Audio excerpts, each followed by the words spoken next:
Welcome student. In this lecture we are going to discuss about the autosomal inheritance from the chapter Inheritance and Variation. Student, as we all knew that chromosomes are the carriers of genetic information from one generation to next generation. Genes are located on the chromosome and each gene is responsible for each character. Okay, so in human being, there are 23 pairs of chromosomes, out of which 22 pairs are autosomes and one pair is a sex chromosome. In our last lecture, we have discussed the types of chromosome on the basis of their function. So, in this lecture, we are going to discuss about the autosomal inheritance. What is the autosomal inheritance? Let us see.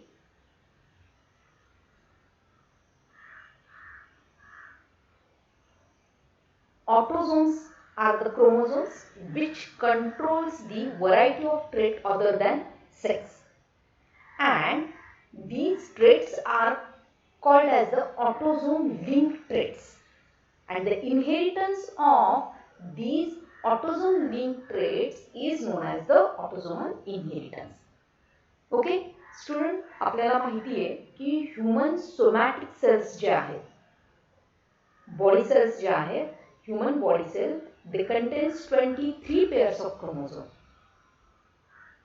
and these chromosomes are divided into autosome and sex chromosome.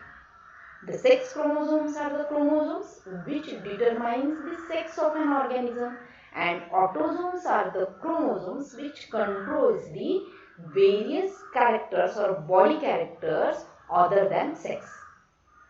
Okay, विद्यार्थी मित्रांनो, आपल्याला माहिती आहे की human body सेल्समध्ये 23 pairs chromosomes आहेत आणि functionally आपण त्या क्रोमोझोम्सला दोन टाइप्समध्ये डिवाइड करतो. एक म्हणजे सेक्स क्रोमोझोम आणि दुसरा जो आहे तो autosomes. Sex chromosomes ऑर्गॅनिझमचा sex decide करतं की मेल असणार आहे का फिमेल असणार आहे, आणि ऑटोझोम्स जे आहेत सेक्स सोडून जे काही बॉडी कॅरेक्टर्स आहेत, अदर बॉडी कॅरेक्टर्स, जसं की कलर ऑफ हेअर असेल, कलर ऑफ आईज असेल, टेक्स्चर ऑफ हेअर असेल, ओके, ऑल दीज कॅरेक्टर्स जे बॉडी कॅरेक्टर्स आहेत त्या बॉडी कॅरेक्टर्सला कंट्रोल करणाऱ्या क्रोमोझोम्सला आपण काय म्हणतो, ऑटोझोम्स म्हणतो. आणि हे जे काही बॉडी कॅरेक्टर्स किंवा ट्रेट्स आहेत which are link with the autosomes are called as the autosome link traits. Autosome link traits म्हणतो. आणि transmission of these autosome linked traits from one generation to next generation or from parents to offspring is known as the autosomal inheritance. Get it? So let us read the definition of autosomal inheritance. Autosomal inheritance is the transmission of body characters other than the sex linked trait from parents to their offspring through the autosomes is called as the autosomal inheritance.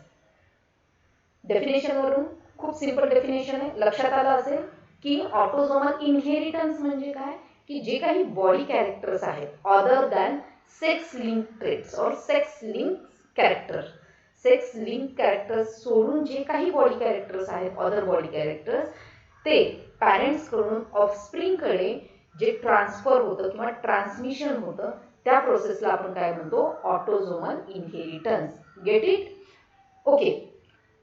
तर ह्या ज्या काही autosomal traits आहेत किंवा autosomal inheritance आहे, तर हे autosomal inheritance जे आहे ते एक तर डॉमिनंट जीन्सनी किंवा रिसेसिव्ह जीन्सनी काय होतं, इन्फ्लुएन्स होतो. म्हणजे डॉमिनंट जीन्सचा तर कधी कधी रिसेसिव्ह जीन्सचा आपल्याला इन्फ्लुएन्स किंवा इन्फ्लुएन्सलाच आपण काय म्हणतो, प्रभाव, इम्पॅक्ट, तो आपल्याला पाहायला मिळतो. Some characters are influenced by dominant genes while some other are influenced by recessive genes present on the autosomes. Autosomes वरती जे काही कॅरेक्टर्स असे आहेत की जे डॉमिनंट जीन मुळे प्रभावित होतात किंवा इन्फ्लुएन्स्ड होतात, आणि काही कॅरेक्टर्स, बॉडी कॅरेक्टर्स जे आहेत ते रिसेसिव्ह जीन्सद्वारे इन्फ्लुएन्स्ड होतात. For example, autosomal dominant trends, जे डॉमिनंट जीन्स थ्रू इन्फ्लुएन्स्ड होणारे कॅरेक्टर्स कुठले आहेत, widow's peak and Huntington's disease. Widow's peak जर आपण फर्स्ट जी स्लाइड होती त्या स्लाइडवरती तुम्हाला दोन बॉईजचे पिक्चर्स पाहायला मिळाले, राईट. तर त्यामध्ये जी काही त्यांचं हेअर स्ट्रक्चर आहे that is called as the widow's peak. Okay, we will discuss this widow peak in detail in next slide. Then the autosomal recessive traits like phenylketonuria and cystic fibrosis and sickle cell anemia. Okay, जे autosomal dominant traits आहेत त्याच्यामध्ये widows पीक आणि हशिंग्टन disease हे examples लक्षात असू द्यात, कारण MCQ मध्ये विचारले जाऊ शकतात. देन ऑटोसोमल रिसेसिव्ह ट्रेट्स किंवा कॅरेक्टर्स जे आहेत ते कुठले आहेत?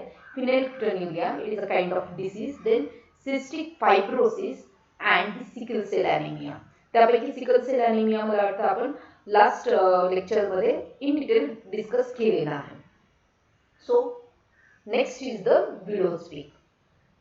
A prominent V-shaped hairline on a forehead is described as widow's peak. See here the picture. This picture is taken from your textbook.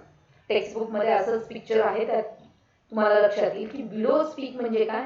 V-shaped hairline on a forehead is called as the widow's peak. Then it is determined the autosomal dominant gene. Widow's peak occur in a homozygous dominant, that is capital W, and also in heterozygous capital W small w individual. मग आता हा जो काही widow's peak आहे तो कुणामध्ये आपल्याला आढळतो की widow's peak ला कंट्रोल करणारी W जीन जी आहे, जेव्हा पर्सन होमोझायगस असतो, dominant homozygous, that means the chromosome contain both capital W's, that means dominant genes. मग ज्यावेळी क्रोमोझोमवरती दोन्हीही जीन्स किंवा त्यांना आपण अलिल्स म्हणतो की दोन्हीही अलिल्स जर डॉमिनंट असतील, that is what we can say it as a homozygous dominant. मग होमोझायगस डॉमिनंट कंडिशन मध्ये आपल्याला widow's peak जो आहे तो पाहायला मिळतो. And again it is found in a heterozygous condition also. Heterozygous मध्ये एक अलील जो आहे तो capital W, that is dominant, and other allele that is small w, right. आणि लॉ ऑफ डॉमिनन्स मेंडलचा आपण स्टडी केलेला आहे. लॉ ऑफ डॉमिनन्स काय सांगतो की जर हेटरोझायगस कंडिशन असेल, इंडिव्हिज्युअल मध्ये हेटरोझायगस जीन्स असतील, अलिल्स असतील, तर त्यापैकी जी डॉमिनंट आहे ती स्वतःला एक्सप्रेस करते आणि रिसेसिव्ह जी आहे ती त्याचं जे काही एक्सप्रेशन आहे ते मास्क होतं किंवा सप्रेस होतं. So widow's peak is found in a dominant homozygous condition and heterozygous condition. That means when two capital W's are present and when one capital W and one small w is present, we can found the widow's peak of that individual. Okay, then individual with homozygous recessive. Homozygous recessive means both W are small. Small w genotype have a straight line hairline. That means no widow's peak. ज्यावेळी homozygous recessive condition असते, both alleles are a small w, then we found the straight hairline, or there is an absence of widow's peak. Both male and female have the equal chances of inheritance. आता तुम्ही थोडंसं लक्ष द्या, तुमचे जे काही मित्रमैत्रिणी असतील किंवा घरी देखील, तर काही जणांच्या केसांचा जो काही आकार आहे तो काही जणांचा व्ही शेप दिसतो तर काही जणांचा स्ट्रेट लाईन दिसतो. मग ह्याच्यामध्ये असं आहे का की मेल मध्येच फक्त व्ही शेप आहे किंवा widow's peak आहे किंवा फिमेल मध्येच फक्त widow's peak आहे? No, that means widow's peak found equally in a male and female on the basis of the alleles present. If homozygous dominant alleles are present, then we found the widow's peak. Or heterozygous individual, in a heterozygous individual we found the widow's peak. But when there is a homozygous recessive condition, there is absence of the widow's peak. So the next is the phenylketonuria. Okay, Phenylketonuria is the inborn metabolic disorder which is caused due to the recessive autosomal genes. ही जी काही आहे तो inborn metabolic disorder आहे आणि हा जो काही disorder आहे which is controlled by the recessive autosomal genes. जेव्हा ऑटोसोमल जीन्स जे आहेत तर रिसेसिव्ह कंडिशन्समध्ये असतात त्यावेळी आपल्याला हा डिसीज पाहायला मिळतो. When recessive genes are present in a homozygous condition, then phenylalanine hydroxylase enzyme is not produced. जेव्हा इंडिव्हिज्युअलमध्ये रिसेसिव्ह जीन्स असतात दोन्हीही, that means homozygous recessive condition असते, त्यावेळी मग फिनेलॅलानाइन हायड्रॉक्सिलेज एन्झाईम जी आहे ती प्रोड्यूस होत नाही. आणि ह्या एन्झाईमचं काम काय आहे? It converts the amino acid into phenylalanine into tyrosine. Okay, phenylalanine hydroxylase एन्झाईमचं काम काय आहे की ते अमायनो ॲसिड फिनेलॅलानाइन जे आहे त्याला टायरोसिन मध्ये कन्वर्ट करतं. आणि जेव्हा मग तुमच्या डॉमिनंट जीन्स नसतात किंवा कंप्लीट रिसेसिव्ह कंडिशन असते तर ही एन्झाईमच प्रोड्यूस होऊ शकत नाही. मग जर ती एन्झाईम प्रोड्यूस नाही झाली तर ती एन्झाईम नसल्यामुळे फिनेलॅलानाइन it is a kind of amino acid which cannot convert into the tyrosine. आणि मग हे टायरोसिन मध्ये कन्वर्ट न झाल्यामुळे हा जो काही अमायनो ॲसिड आहे एक तर तो ब्लड मध्ये किंवा cerebrospinal fluid, that fluid is present in the brain cavities of the brain, brain मधलं जे काही फ्लुइड आहे त्यामध्ये मग हे फिनेलॅलानाइन अमायनो ॲसिड जो आहे ते जमा व्हायला सुरुवात होते. राईट. आणि मग यामुळे काय होतं की मेंटल रिटार्डनेस, ब्रेनवरती इफेक्ट होतो, मेटाबॉलिझमवरती इफेक्ट होतो. Okay, see the picture. So let us discuss. Due to absence of this enzyme, phenylalanine is not converted into the tyrosine. Hence, the phenylalanine and its derivatives are accumulated in the blood and cerebrospinal fluid. It affects the development of a brain and which causes the mental retardedness. Then excess phenylalanine is excreted in urine. Hence this disease is called as phenylketonuria. आता इथे तुम्ही जर word बघितला असेल phenylketonuria, that is here urea is present. Urea refers to the urine.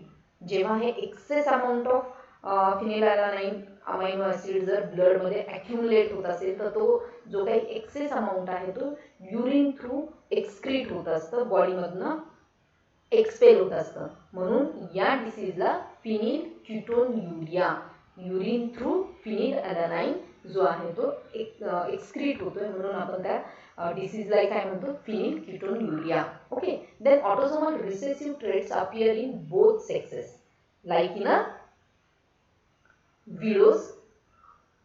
Okay, autosomal recessive trait जे आहे ती mail आणि फिमेल मध्ये आपल्याला दोघांमध्ये इक्वल फ्रिक्वेन्सी मध्ये पाहायला मिळते. सेक्सवरनं फिनेलकीटोनुरिया हा डिसीज जो आहे तो डिसाइड होत नाही because it is a autosomal inheritance. Autosome ह्यांना कंट्रोल करतोय. सो बोथ सेक्सेस मध्ये आपल्याला हा डिसीज फ्रिक्वेंटली किंवा इक्वली आपल्याला पाहायला मिळतो. अँड दिस ट्रेट्स टेंड टू स्किप दी जनरेशन, म्हणजे एक जनरेशन सोडून दुसऱ्या जनरेशन मध्ये आपल्याला हा डिसीज जो आहे तो पाहायला मिळतो. So in this lecture we have discussed about the autosomal inheritance, definition of autosomal inheritance, then dominant autosomal inheritance and recessive autosomal inheritance. In a dominant autosomal inheritance we have discussed about the widow's peak, and in a recessive autosomal inheritance we have discussed about the phenylketonuria. Here are the questions for you. Define autosomal inheritance, write note on phenylketonuria and write note on a widow's peak.